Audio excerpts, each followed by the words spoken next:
মায়া থাকলে বিড়াল মারা গেলেও পাহাড় সমান কষ্ট লাগে, আর না থাকলে মানুষ মরলেও গায়ে লাগে না। হ্যালো এভরিওয়ান, আসসালামু আলাইকুম। সবাই কেমন আছেন? আলহামদুলিল্লাহ, আমি ভালো আছি। তো আমি আজকে থোর রান্না করব, সেই রেসিপিটি আপনাদের সঙ্গে শেয়ার করতেছি। যদি আমি তেমন ভালো রাঁধুনি না। থোর রান্না করার জন্য প্রথমে আমি মাছগুলোকে ধুয়ে পরিষ্কার করে নিয়েছি। এরপর হলুদের গুঁড়া, মরিচের গুঁড়া এবং লবণ দিয়ে মাখিয়ে নিয়েছি। এরপর আমি মাছগুলোকে তেলের মধ্যে ভাজতে দিয়েছি। তো এদিকে মাছ ভাজা হোক, তার আগে কিছু কথা। আমার ভিডিও করা নিয়ে অনেকের মাথা ব্যথা, পেট ব্যথা, এমনকি পাতলা পায়খানাও শুরু হয়ে গিয়েছে। তাদের সম্পর্কে আমি কিছু বলতে চাই। আমার ভিডিও করা নিয়ে যাদের মাথা ব্যথা উঠছে তারা টাপনিল খেয়ে ঘুমিয়ে পড়েন।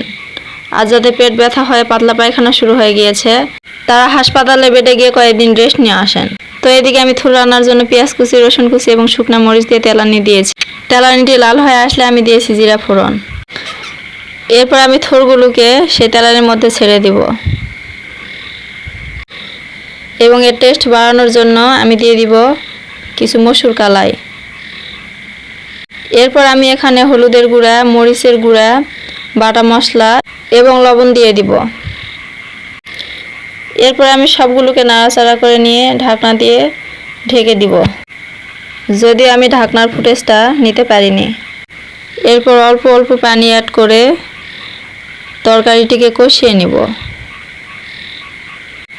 তো আমি অনেকক্ষণ ধরে কষিয়ে নিয়েছি, আমার কষানো শেষ। এরপর আমি মাছগুলোকে দিয়ে দিব। এরপর আমি তরকারিতে ঝোলের পানি দিয়ে দিচ্ছি।